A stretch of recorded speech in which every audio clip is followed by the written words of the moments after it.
નમસ્તે વિદ્યાર્થી મિત્રો, સ્વાગત છે તમારું કલ્પતરુ એકેડમીના ઓનલાઈન લર્નિંગ પ્લેટફોર્મમાં.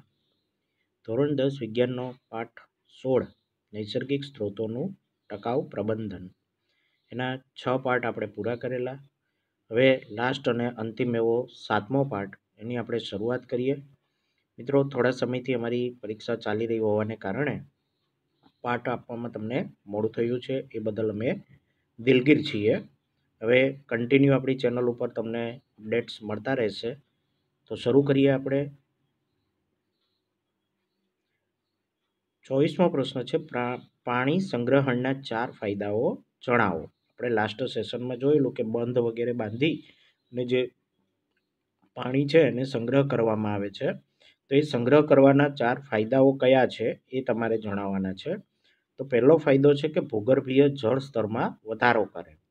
જે બંધ દ્વારા સંગ્રહિત પાણી હોય છે એ પાણી જમીનમાંથી નીચે ઉતરે છે, તો એના પરિણામ સ્વરૂપે જમીનની નીચેની સપાટીમાં જે પાણીનો જથ્થો છે એમાં એ વધારો કરતું હોય છે. બીજું કે પીવા માટે પાણી પૂરું પાડે છે. જે પાણી બંધમાં એકઠું થાય છે એ થોડા સમય બાદ શુદ્ધ થઈ જતું હોય છે, એટલે કે એમાં જે માટી કચરો છે એ તળિયે બેસી જતો હોય છે, તો એને અમુક શુદ્ધિકરણની પ્રક્રિયાઓમાંથી પસાર કરી અને પીવા માટે પૂરું પાડવામાં આવતું હોય છે. ત્યારબાદ સિંચાઈ માટે પાણી પૂરું પાડવું, તો એ તમને ખ્યાલ હોય તો બંધની આજુબાજુમાં જ જળ વિદ્યુત મથકો ઊભા કરવામાં આવતા હોય છે, તો એ ટર્બાઇનને ફેરવવા માટેથી જે પાણીની જરૂર પડે છે, તો એ પાણી માત્ર ટર્બાઇનને ફેરવવા પૂરતું વપરાતું નથી. ત્યારબાદ એને ત્યાંથી કેનાલોમાં વહેડાવવામાં આવે છે અને કેનાલ દ્વારા એ આજુબાજુના ખેતરો એને સુધી એ પાણી પહોંચતું હોય છે. અને ચોથો છે કે વનસ્પતિની વૃદ્ધિ માટે પાણી પૂરું પાડે.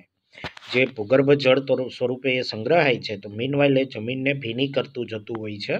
તો આ ભીનાશના કારણે જે વનસ્પતિઓ છે એની વૃદ્ધિ થતી હોય છે. અને નોર્મલી તમે ગૂગલ મેપ ઉપર જુઓ તો જ્યાં નદી કે નાની ખાડી કે ઝરણું વહેતું હશે, તો એની આસપાસમાં બંને તરફ તમને હરિયાળો પટ્ટો જોવા મળશે. તો આ લીલો પટ્ટો એ વનસ્પતિઓનો છે. મિત્રો, આપણી ચેનલ ઉપર ઘણા બધા સિલેબસ જે છે એ કમ્પ્લીટ થઈ ચૂક્યા છે, જેમાં સામાજિક વિજ્ઞાન, અંગ્રેજી જે 30% પ્રમાણે સિલેબસ કપાયેલો છે એ મુજબ અંગ્રેજીનો સિલેબસ પણ પૂર્ણ છે. સામાજિક વિજ્ઞાનના સંપૂર્ણ પાઠ અવેલેબલ છે. અને વિજ્ઞાનનો આના પછી 13મો પાઠ કે જે તમને ટૂંક જ સમયમાં પ્રાપ્ત થઈ જશે. તો જેમને પણ હજુ એ રિફર કરવાના બાકી હોય તે પ્લેલિસ્ટ સેક્શનમાં જઈને રિફર કરી શકે છે. નેક્સ્ટ છે, ભારતના જુદા જુદા વિસ્તારમાં પાણીના સંગ્રહણની કે વ્યવસ્થાપનની પરંપરાગત પદ્ધતિઓ વિશે જણાવો. તો અલગ અલગ જગ્યાએ અલગ અલગ પદ્ધતિઓ વપરાય છે, જેમાં રાજસ્થાન ખાદીન, મોટા ટાંકા કે નળા.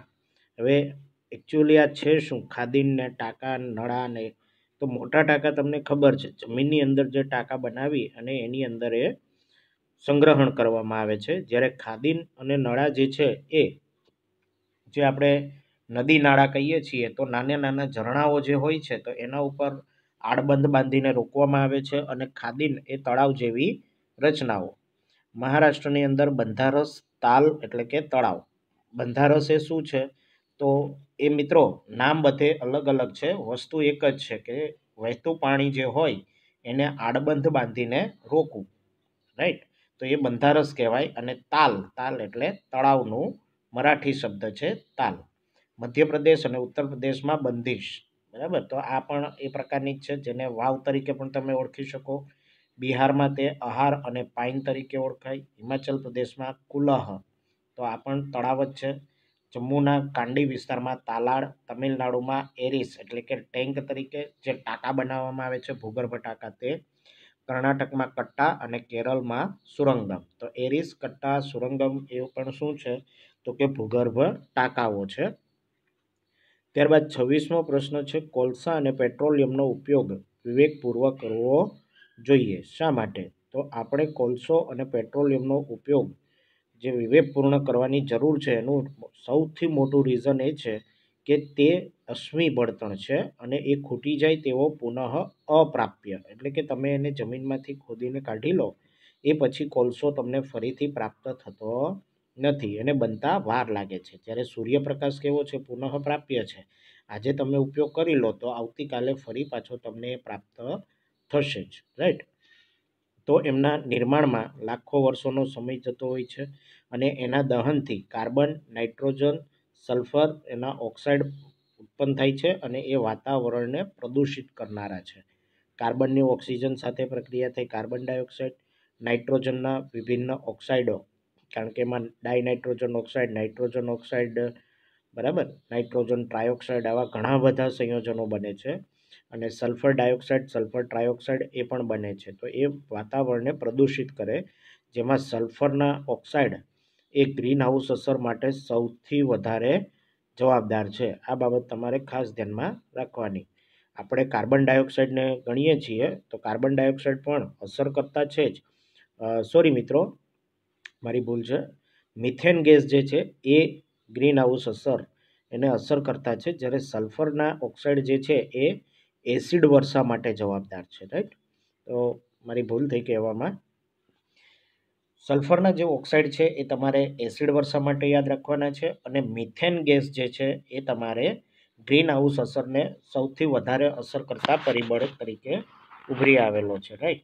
તો કોઈ પણ અશ્મિજન્ય બળતણ જે છે, ચાહે તે પેટ્રોલ હોય, ડીઝલ હોય, કેરોસીન હોય, કોલસો હોય, તો એના દહનથી કાર્બન, નાઇટ્રોજન અને સલ્ફર એના ઓક્સાઇડો મુક્ત થતા હોય છે. આ બાબત ખાસ ધ્યાન રાખવી, કારણ કે જે અશ્મિ બળતણ બન્યું છે એ ભૂતકાળમાં કોઈ પણ સજીવ એના દબાવાથી એના શરીરના વિઘટનથી જ બનેલું છે અને કોઈ પણ સજીવની શરીર રચનામાં carbon, nitrogen, sulphur, phosphorus, hydrogen અને ઓક્સિજન આટલા તત્વો મુખ્ય ભાગ ભજવતા હોય છે. ગ્રીન હાઉસ અસર વધે એને પરિણામે વૈશ્વિક તાપમાનમાં વધારો થાય છે. જે સમગ્ર વિશ્વનું તાપમાન છે એ મિત્રો 1.5 થી 2 અંશ સેલ્સિયસ એને સરેરાશ તાપમાન છે, બરાબર. તો એનાથી નીચે જાળવી રાખવાનો પ્રયત્ન કરવામાં આવે છે, કારણ કે જો એનાથી તાપમાન વધે તો તમને ખબર છે કે 0 અંશ સેલ્સિયસે બરફ હોય છે. જો તાપમાન વધતું જાય તો બરફ શું થાય છે? પીગળે છે, રાઈટ. તો તાપમાન જો 2 કે 2થી વધી જાય તો ગરમી વધવાને કારણે ધ્રુવ પ્રદેશો પરનો જે બરફ છે એ બરફ પીગળવા લાગશે. એને પરિણામે સમુદ્રની સપાટી ઊંચી આવે તો દરિયાકાંઠાના વિસ્તારમાં જે શહેરો છે, ખાસ કરીને આપણે ત્યાં મુંબઈ, ચેન્નઈ, આ જે શહેરો છે, વિશાખાપટ્ટનમ, એ બધા પાણીમાં ડૂબી જવાની સંભાવનાઓ રહેલી છે. નેક્સ્ટ છે વાતાવરણમાં કાર્બન ડાયોક્સાઇડના નિયંત્રણ માટેના પગલાં સૂચવો. કેવી રીતે કાર્બન ડાયોક્સાઇડ નિયંત્રિત કરી શકાય છે? તો પેટ્રોલ, ડીઝલ સંચાલિત જે વ્યક્તિગત વાહનો છે અને અશ્મિ બળતણનો ઉપયોગ જે થાય છે એને ઘટાડવા જોઈએ. મીન્સ કે વ્યક્તિએ પોતાની પ્રાઇવેટ વાહન જે છે એનો ઉપયોગ બહુ ઓછો કરવો એમ.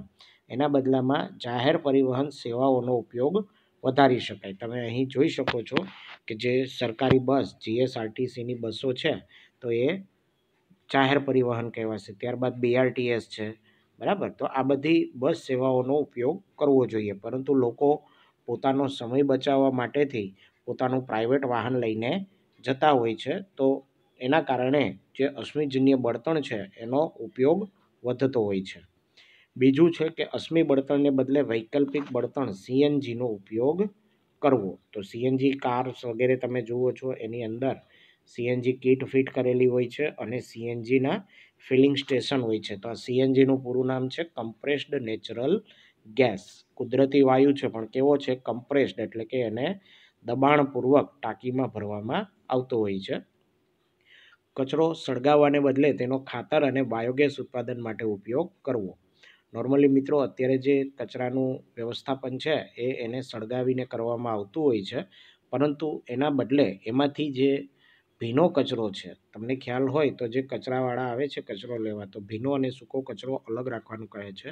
તો જે સૂકો કચરો છે એની અંદર કાચ, લોખંડના ટુકડા કે દવાના પડીકા, કોઈ પણ વસ્તુ, બરાબર, એનો સમાવેશ થાય. જ્યારે ભીનો કચરો જે છે એની અંદર પ્રાણી કે વનસ્પતિજન્ય જે કચરો નીકળે છે એ કચરાનો સમાવેશ થતો હોય છે. તો ભીના કચરાનો ઉપયોગ બાળવા માટે ન કરતાં એને સડાવી એમાંથી ખાતર બનાવી શકાય. મીનવાઇલ એમાંથી બાયોગેસ પણ ઉત્પાદન થતું હોય છે.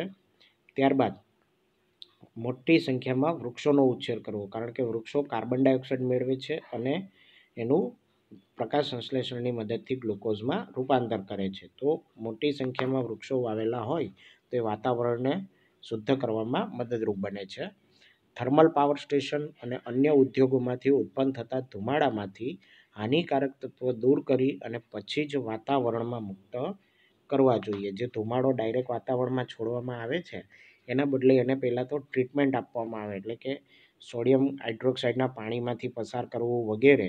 તો એના કારણે એ સોડિયમ કાર્બોનેટમાં રૂપાંતરિત થશે અને ત્યારબાદ એનો ઉપયોગ ધોવાનો સોડા વગેરે બનાવવા માટે થઈ શકે, બરાબર. પરંતુ એવી કોઈ પ્રક્રિયાઓ હાલના સમયે કરવામાં આવતી નથી. તો આ કરવામાં આવે તો પણ ઘણા ખરા અંશે કાર્બન ડાયોક્સાઇડ વાતાવરણમાં જતો રોકી શકાય છે. ત્યારબાદ નૈસર્ગિક સ્ત્રોતોના સુપોષિત વ્યવસ્થાપનની નિષ્ફળતાના 2 કારણો સમજાવો. શા માટે નિષ્ફળ જઈ રહ્યા છીએ? લાંબા ગાળાનું વ્યવસ્થાપન કેમ નથી કરી શકતા? તો સર્વપ્રથમ છે વસ્તી વધારો. તો વસ્તીમાં થતા વધારાને કારણે દિન પ્રતિદિન નૈસર્ગિક સ્ત્રોતોની માંગમાં વધારો થાય છે. કઈ રીતે? જો વસ્તી વધશે, સમજો કે પતિ પત્ની 2 છે તો એ એક સિંગલ રૂમમાં રહી શકતા હોય છે, પરંતુ એમને ત્યાં 2 બાળકોનો જન્મ થાય તો એ પછી બાળકો જ્યારે મોટા થાય છે તો એ સિંગલ રૂમમાં રહી શકતા નથી, એટલે ફરજિયાત એમણે મોટું મકાન કરવું પડે છે, રાઈટ. તો એના કારણે એની મકાનની જે ડિમાન્ડ છે એમાં વધારો થયો. ત્યારબાદ 2 વ્યક્તિને જમવાનું જે જોઈતું હતું એ ઓછું જોઈતું હતું, પરંતુ હવે 4 થવાને કારણે એમાં પણ વધારો થાય છે. તો ખેત ઉત્પાદનો ઉપર એનું દબાણ વધતું હોય છે, એટલે નૈસર્ગિક સ્ત્રોતોની માંગમાં વધારો થાય અને મર્યાદિત સ્ત્રોતો માટે વધતી માંગના દબાણને કારણે વ્યવસ્થાપન નિષ્ફળ થઈ રહ્યું છે. એટલે કે કમાણી સમજો કે તમારી મર્યાદિત છે, પરંતુ ખર્ચા વધતા જાય તો પછી તેનું વ્યવસ્થાપન તમે કરી શકતા નથી. એમ અહીં કૃષિ વગેરે જમીન જે છે એ પણ મર્યાદિત છે, પરંતુ એની માંગ વધતી જાય છે, એના કારણે એના ઉપર દબાણ ઉત્પન્ન થાય છે અને એ માંગ પૂરી કરવાના દબાણને કારણે એનું વ્યવસ્થાપન થઈ શકતું નથી. કારણ કે થોડા સમય પહેલાંની જ વાત કરીએ કે 200-500 વર્ષ પહેલાં જે ખેતી થતી એ સંપૂર્ણપણે કુદરતી ખેતી હતી, રાઈટ. તો એ કુદરતી ખેતી જે છે એની અંદર રસાયણ વગેરેનો ઉપયોગ થતો ન હતો, પરંતુ આજની જે ખેતી છે એ કેવી થઈ ગઈ? રસાયણ આધારિત. કારણ કે જમીન ઓછી થતી જાય છે. પહેલાં જે જમીન હતી એ બહુ મોટી જમીન હતી, જ્યારે આજે જમીન ઓછી થતી જાય છે, કારણ કે મકાનો બનાવવા માટે પણ કૃષિલાયક જમીનનો જ ઉપયોગ થાય છે, રાઈટ.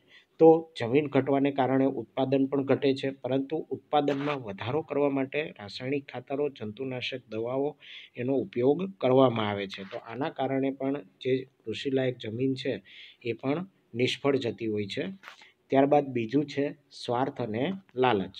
તો કેટલાક લોકો પોતાનો સ્વાર્થ પૂરો કરવા મોટી સંખ્યાના લોકો માટે દુઃખનું કારણ બને છે અને પર્યાવરણનો સંભવતઃ પૂર્ણ વિનાશ કરે છે. તેનાથી સ્ત્રોતોની અછત સર્જાય છે. આનું બેસ્ટ ઉદાહરણ છે અમેરિકા. 2015માં જ્યારે વિશ્વભરના નેતાઓએ સાથે મળી ફ્રાન્સના પેરિસ ખાતે જે સંધિ કરી કે એની અંદર નક્કી કરવામાં આવ્યું કે 2050 સુધીમાં વિશ્વનું જે તાપમાન છે એને 1.5થી 2 અંશ સેલ્સિયસ નીચે જાળવી રાખવું. પરંતુ અમેરિકા જો એ કરવા જાય તો એના માટેથી એને પોતાનું કાર્બન એમિશન, એટલે કે કાર્બન ડાયોક્સાઇડનું ઉત્સર્જન ઘટાડવું પડે અને ઘટાડા માટેથી એને પોતાના જે ઉદ્યોગો છે, ઇન્ડસ્ટ્રીઝ છે, એને બંધ કરવી પડે અથવા અન્ય દેશમાં ખસેડવી પડે. તો આના કારણે અમેરિકાના જે તાજેતરના પ્રમુખ છે ડોનાલ્ડ ટ્રમ્પ, કે જે હવે તો પોતાના રાષ્ટ્રપતિ પદ પરથી નિવૃત્ત થયા, તો એમણે જાહેરાત કરેલી કે તેઓ પેરિસ સંધિનું પાલન કરશે નહીં. કારણ કે આ સંધિમાં બીજું એક પ્રાવધાન એ પણ હતું કે જે વિકસિત દેશો છે અમેરિકા જેવા, અમેરિકા, બ્રિટન, જાપાન, એમણે $100 બિલિયન રકમ જે પછાત દેશો કે અલ્પ વિકસિત દેશો, ભારત, બ્રાઝિલ, એના જેવા દેશોને એ રકમ આપવી, જેથી એનું જે નુકસાન થયું છે, નુકસાન કઈ રીતે? તો અમેરિકા લાખો કરોડો ટન કાર્બન ડાયોક્સાઇડ વાતાવરણમાં ઠાલવે તો એના કારણે વૈશ્વિક તાપમાનમાં વધારો થાય અને તાપમાનના વધારાને કારણે જે આડઅસરો થાય છે એનાથી અન્ય દેશની ઇકોનોમીને પણ નુકસાન થતું હોય છે. તો એની ભરપાઈ સ્વરૂપે અને અન્ય જે સારી ટેકનોલોજી છે એના વિકાસના સહાય રૂપે આ નાણાં આપવા નક્કી થયેલું, પણ અમેરિકાએ એમાંથી ખસી જઈ અને ના પાડી દીધેલી. તો આ એનો સ્વાર્થ છે, એની લાલચ છે, રાઈટ. તો આને કારણે પણ સ્ત્રોતોની અછત સર્જાતી હોય છે. તો મિત્રો અહીં આપણો આ પાઠ પૂર્ણ કરીએ છીએ. હવે નેક્સ્ટ આપણે જે 13મો પાઠ માત્ર ને માત્ર એક જ પાઠ બાકી છે એ તમને રેગ્યુલર એના પાર્ટ મળી જશે. તો ચેનલ સાથે જોડાયેલા રહો અને આપણી વેબસાઇટ www.kalpataruacademy.in એ પણ લાઈવ થઈ ચૂકી છે. તો એના ઉપર પણ તમે ફ્રીમાં ક્વિઝનો આનંદ ઉઠાવી શકો છો.